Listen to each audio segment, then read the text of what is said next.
বার কাউন্সিলের written এক্সামিনেশনের admit card download করার জন্য প্রথমে bar.telecom.com.bd এই ওয়েবসাইটে প্রবেশ করতে হবে। এই সাইটের লিঙ্ক পিন কমেন্টে দেওয়া থাকবে, আপনারা কিন্তু চাইলে সেখান থেকে সরাসরি প্রবেশ করতে পারবেন। এই সাইটে প্রবেশ করার পর লোয়ার কোর্ট পোর্শন থেকে ৩য় number written examination for enrolment as advocate অপশনে ক্লিক করবেন। ক্লিক করার পর এরকম একটি ইন্টারফেস ওপেন হবে। এখানে উপরের বাম কর্নারে থাকা 3 ডট অপশনে ক্লিক করলে একটি লগ ইন অপশন পাবেন। আপনারা লগ ইন অপশনে ক্লিক করবেন।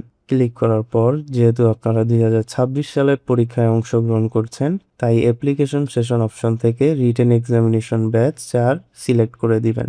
এরপর ফাঁকা ঘরগুলোতে যথাক্রমে আপনাদের রেজিস্ট্রেশন নাম্বার, মোবাইল নাম্বার এবং জন্ম তারিখ বসিয়ে সাবমিট অপশনে ক্লিক করবেন। ক্লিক করার পর আপনাদের সামনে দুটি অপশন আসবে, অ্যাপ্লিক্যান্ট কপি ডাউনলোড এবং অ্যাডমিট কার্ড ডাউনলোড। আপনারা অ্যাডমিট কার্ড ডাউনলোড অপশনে ক্লিক করবেন। এই পর্যায়ে কিন্তু আপনাদের ইউজার আইডি দিতে হবে। এখন আসি যে ইউজার আইডি কোথায় পাবেন।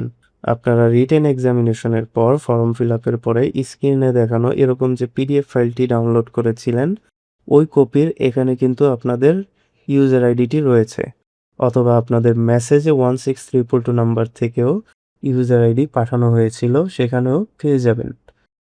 এই ইউজার আইডিটি আপনারা ওয়েবসাইটের এই স্থানে বসিয়ে সাবমিট অপশনে ক্লিক করলেই আপনাদের কাঙ্ক্ষিত অ্যাডমিট কার্ড চলে আসবে। পরবর্তীতে কিন্তু আপনারা ডাউনলোড অপশনে ক্লিক করে অ্যাডমিট কার্ডটি ডাউনলোড করে নিতে পারবেন। ভিডিওটি শেষ পর্যন্ত দেখার জন্য ধন্যবাদ ও আপনারা যারা পরীক্ষার্থী রয়েছেন তাদের জন্য দোয়া ও শুভকামনা রইল।